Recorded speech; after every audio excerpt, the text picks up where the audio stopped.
ka naman nakakita ng isang empleyado, mataas ang posisyon, pinangarap maging tambay? Yan ang matutunghayan natin dito sa kwentong ito. Talagang kakaiba ito dahil matagumpay na sa kanyang karir, ang ganda pa ng tinapos sa eskwelahan at ngayon pinili niyang maging tambay.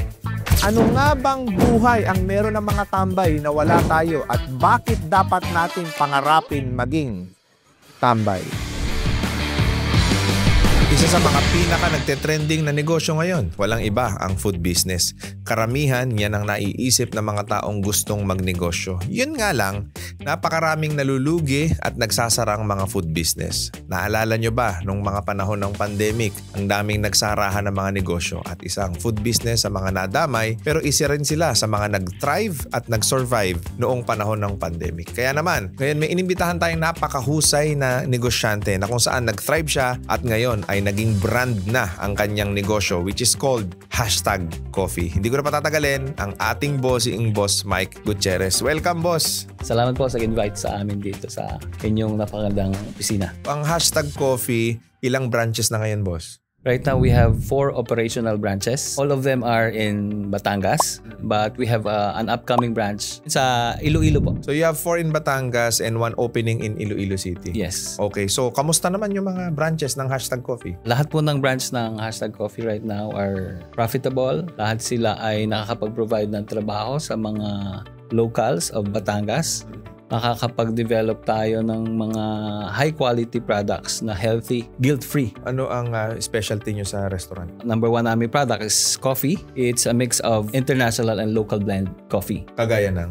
Kagaya po ng signature coffee namin, caramel macchiato. We also have Java chip. Meron kaming matcha-based. Meron din kaming milk tea. Meron ding refreshing drinks. Yeah, and we are also developing other products. Meron ding tsaa or tea. So, marami na nagbukas ng food business ngayon at parehas ng menu ninyo. Why is that yung sa inyo nagtagumpay? Masasabi ko yung product namin is talagang masusing pinag-aralan.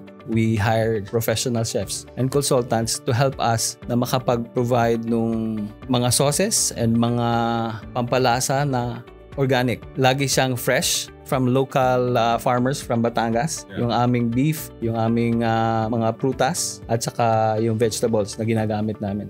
So, ang naging unique selling proposition nyo, yung mga produkto ninyo ay mas healthy, mas fresh. Mas fresh, yes. So, kaya mas marami kayong nakuhang mga parokyano at mga kliyente na tumangkilik ng negosyo ninyo. Kasi hinahanap ng mga tao during that time, mga nagdi-deliver. Nagsimula lang kami, parang take-out counter lang. Puro deliver lang yung aming sinimulang produkto. Doon nagsimula lahat, isang product lang kami. Sandwich lang during that time, coffee and milk tea. Dahil doon sa sandwich na yon, simula nung 2021 hanggang ngayon 2025, ino-offer pa rin namin yung product na yun kasi hinahanap-hanap siya ng tao. Okay, so doon kayo nakilala sa egg drop sandwich na kayo yung gumagawa ng sarili yung tinapay? Yes po, opo. Usually, ganyan talaga yung mga nagiging successful na mga food business. Ang hindi alam na marami, kung gusto mo talaga magtagumpay sa food business, ito yung tatandaan ninyo lagi.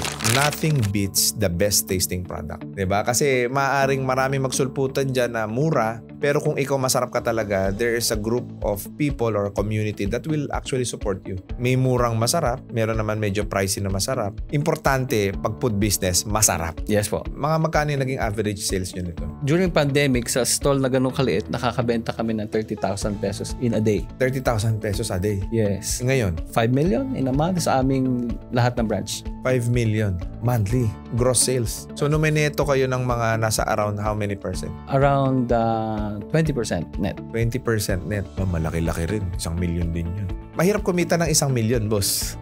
Di ba?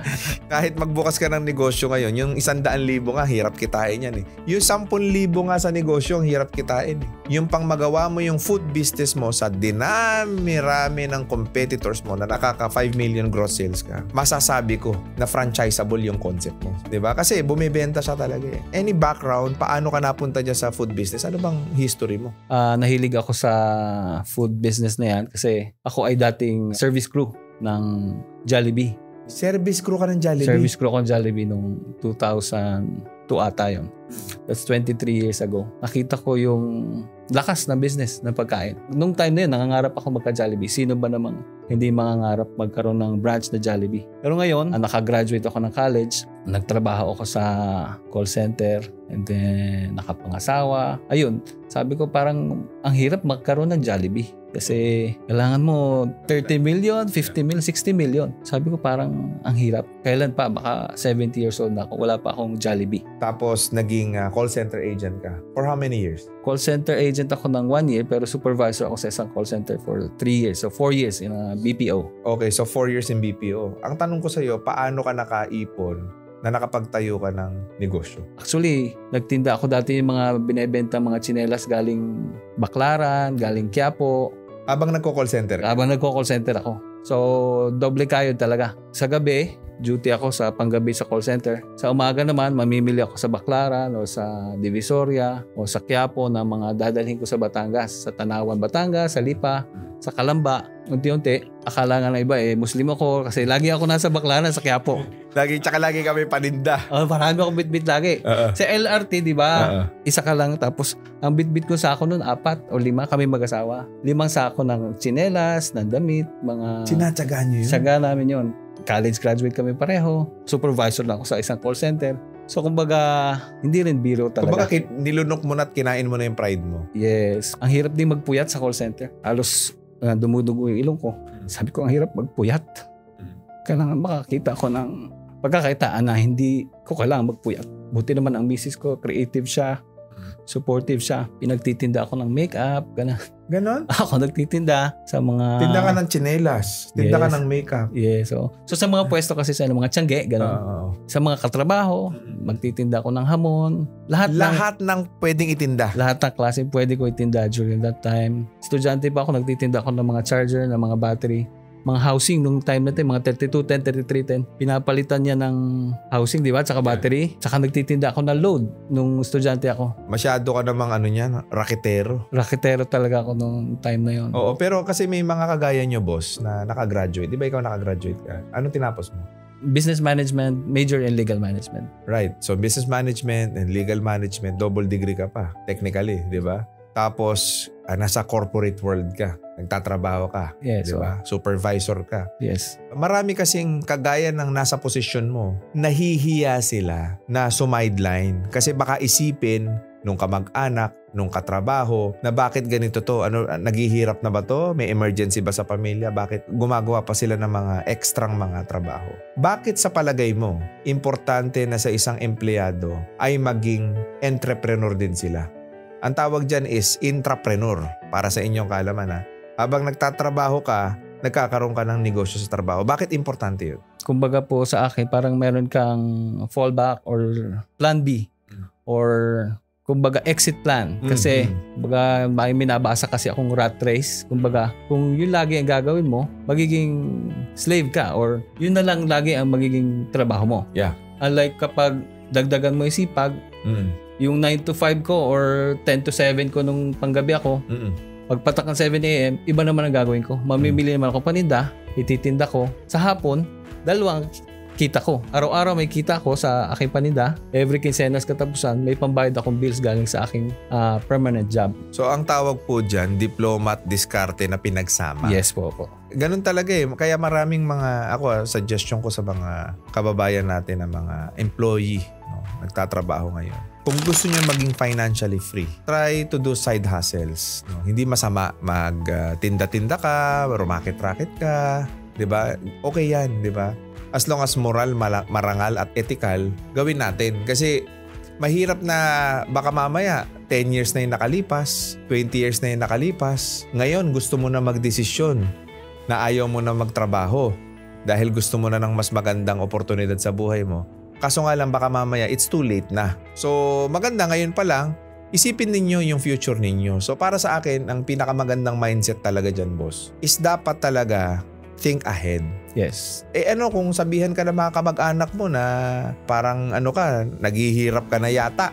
kung pagchismis ang kanila na mga kung ano-ano, pero kung sigurado ka naman na sa ikagaganda ng buhay mo ito, bakit hindi mo gagawin? Yes, actually na-experience ko yun na parang sabi ko buti pa yung mga tambay, wala silang ginagawa, nabubuhay sila. So kumbaga medyo marong inggit sa sarili, pero parang sabi ko bakit ganun? Makakasurvive sila na yun lang. Alam mo, ikaw lang ang taong nakita ko nakapagtapos ka, double degree tapos ang ganda ng trabaho mo, pero nainggit ka sa tambay. Kasi oo nga naman isipin nyo nga naman to at ito, duduktungan ko lang mga boss ang sarap ng buhay ng tambay Di ba nakakainggit talaga sila? Kasi imaginein mo wala silang trabaho, tama? Pero sa umaga, nakakapagkape, nakakapag-almusal, tama? O ito masakit, pagdating ng tanghalian, may kakainin ulit. Pero walang trabaho yun nakakapagbisyo pa. Karamihan sa kanila ginagawa? Naninigarilyo, umiinom, lasing-lasing pa yan, mga yan. Pero walang trabaho yun O ito mas malupit, nakakadagdag pa ng asawa yung mga iba dyan. Tama? So kung titignan mo, sila na walang trabaho, ang sarap ng buhay. Ako na nagtatrabaho, stress na stress ako, pero mas magaang yung buhay nila kaysa sa akin. Ang galing nung naisip mo na yun. Wala mainggit sa tambay. So wala naman po akong against sa tambay. Perspective lang yon na masarap din ang buhay na chill na lang tayo. Siguro naging goal ko na din maging tambay ako in the future. So ikaw yung professional na pinangarap mong maging tambay? Yes, pangarap kong maging tambay. Sige nga, tapos paano mo ginawa yun? So nag-aral ako mabuti, nakagraduate ako, nagtrabaho ako, nag-double job ako, and then right now, sabi ko, para naman ako'y maging tambay in the future, kailangan may sarili na akong kumikita para sa akin. Ako naman ang tatambay ngayon. At yung negosyo ko magtatrabaho para sa akin. Ang galing lang nung isip mo na yun. Kasi totoo yun Kapag ka negosyante ka, balang araw magiging tambay ka rin. Totoo yun, no? Kasi syempre, pag wala ka nang ginagawa sa kumpanya mo, kahit magpahinga ka, magbakasyon ka, magtutulog ka dyan, may kita ka pa rin. Okay, so dahil dun sa konsepto na yun, na pinangarap mong maging tambay, so ngayon, ikaw nasa ka, call center, Diamond Racket. So kailan ka nag-resign talaga? Nag-resign ako 2011. 2011. Okay, so after your resignation, nakaipon ka na nun? Nakaipon na ng konti. So ano na yung mga negosyong ginagawa mo nun? Ayun nga po, nagtitinda kami ng hamon pag Pasko. Yan naman, nakas kami sa giveaway. Kumbaga lahat ng mga... Lahat na po pwede? Oo, kasi call center ako galing. Ang market ko is pupunta ako sa mga call center sa Manila, aalok ako ng hamon, wala pa yung produkto, binibenta ko na. Kasi ibubuk ko naman siya Although meron naman tayong contact na bilihan talaga ng hamon. Pagka dating ng Christmas party, bayad na yung hamon, half, magdadaw na sila ng half, idadaw ko yung half ko sa supplier. Pagdating naman ng delivery, kukunin ko yung bayad, ibabayad ko ngayon sa supplier ko. Didiskartehan mo lang din kasi wala akong puhunan wala akong pera during that time. Pero umabot ng milyon yung transaction ko. Sa hamon lang? Sa hamon lang. Pero umabot ng 20,000 kilos. Imagine, let's say 300 pesos isa. Ginagawa yun sa Batangas? Batangas and Cavite gawa yung tapos pipick-upin mo doon? Pipick-upin ko ano sasakyan ginagamit mo? Nung time na yon, nag-aarkila ako ng mga van, ng mga pampasahero, mga UV Express. Sinasabay ko lang muna. Nung konti pa lang, 20-20 piraso, sinasakay ko sa taxi. Nagde-deliver ako sa BGC. Nakataxi yung aking hamon. Pag uwi ko, lakad ako or jeep na lang kasi kailangan madalagad So, ganun. Kumbaga, tsatsagayin talaga. Nabanggit mo kasi kanina, nagkaroon ka pa ng transport business. Kailan naman ito? Around 2015 po yan. Nakabili ka na ng van? Hati kami ng biyanan ko sa pambili ng van. So, nagbenta ako sa World Trade Center ng mga pabango, mga tsinelas uli. Ang dami mong binenta. Yan, lahat na klase na pwede ibenta. Mga pabango, mga RTW. Binibenta sa World Trade Center. Medyo naka-jackpot during that time. Parang sa 10 to 15 days kasi lang yan Pwede kang kumita ng 1 million. Kailangan mo lang tsagain. And in one day, meron kang 100,000 sales and then mag-net ka siguro ng 300,000. So yun, yung kalahati noon, sinave namin, mag-asawa. Kalahati, ibili namin ng van. Hati kami ng biyanan ko. So, laking tulong yung biyanan ko sa akin. Kasi masipag din mag-business. So, from one van, naging 5. And then, during pandemic, halos 100 or 100 na vans ang ino-operate namin. Kumbaga, subcon na namin yung 95. Yung 5, yung amin lang. Puro diskarte, no? Diskarte lang po. So, ibig sabihin, kung talagang matyaga ka at masipag ka, madiskarte ka pa, hindi ka magugutom. At pwede ka na maging tambay. Oo, di ba? Ang galing. Sa ganun, boss, kailan kayo nag-umpisa naman dito sa #coffee? Sa #coffee, nagsimula kami nung 2021. O, teka lang, pandemic yun Ayun nga yung nakaka-challenge nung time na yon. Sabi ko, mag-open tayo ng negosyo, pandemic. Halos lahat nalulugi noon. So, ginawa namin, kami lang muna ang customer namin, mga kapitbahay, o testing muna, try muna.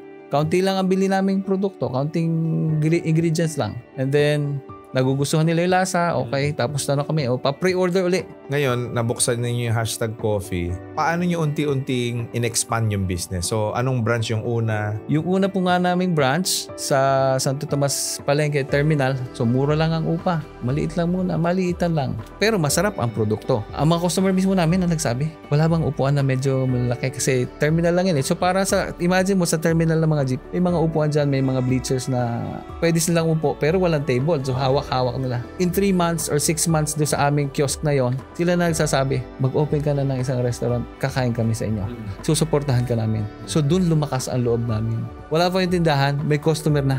Naghihintay na sila. Yung pangalawang branch sa may hotel na. 300 square meters, restaurant na siya. Kaso nga lang, hindi mo na mabago yung pangalan.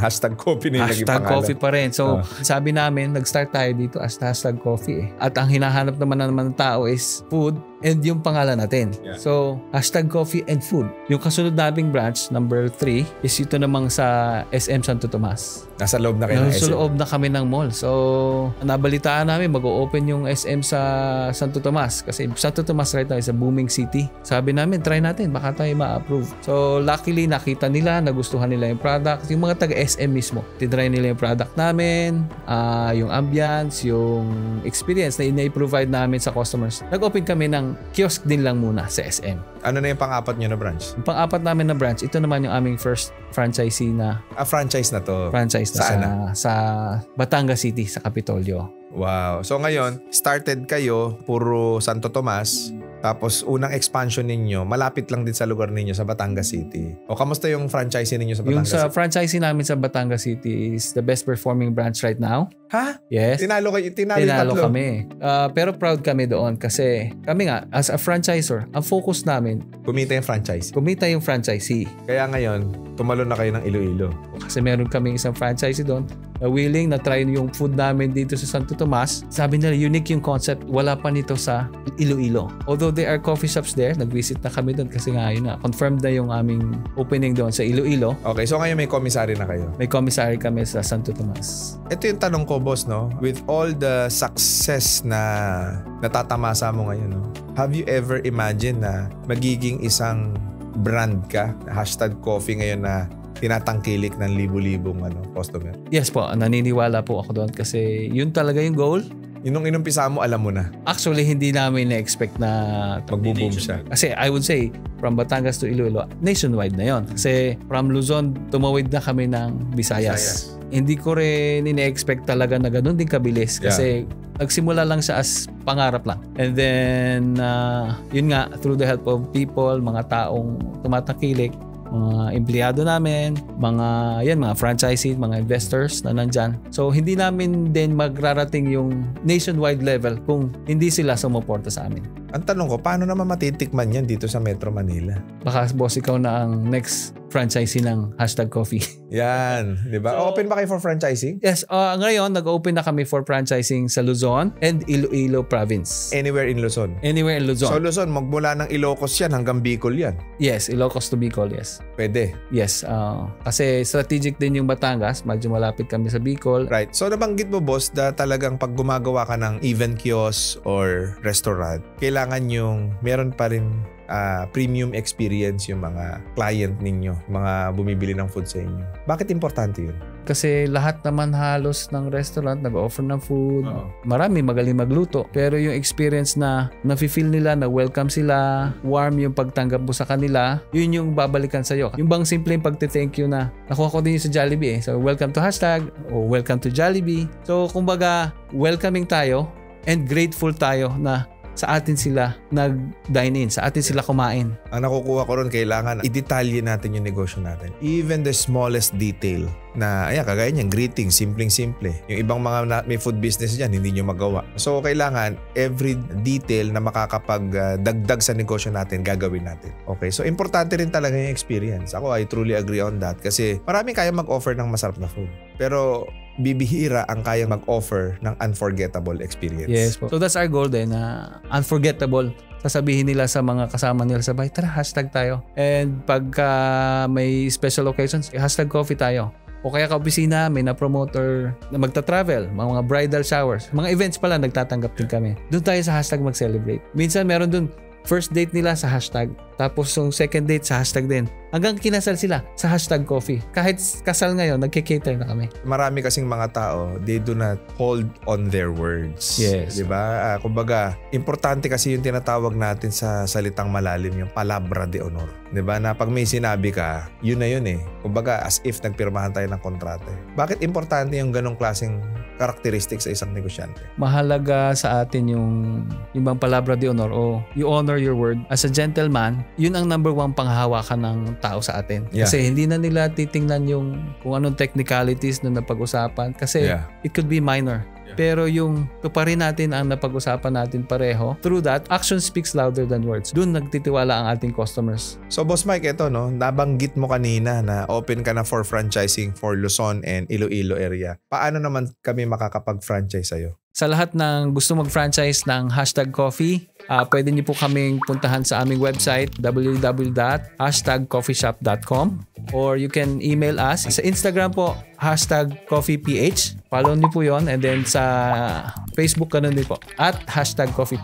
Pwede din po kayo mag-message doon directly for any business, magpa-deliver or magtayo kami ng card sa opisina ninyo. Pwede din po yon. Cellphone number po ng hashtag coffee 0917-825-6824. Ayan, so maraming salamat Boss Mike ha. Sana matikman ko yung hashtag coffee na yan. At sa lahat ng mga nanonood, please do not forget to subscribe and click that notification bell para lagi kayong updated sa ating mga future videos. And also do not forget to follow us on Facebook, TikTok, Instagram, and Spotify. Muli maraming salamat and God bless sa inyo lahat.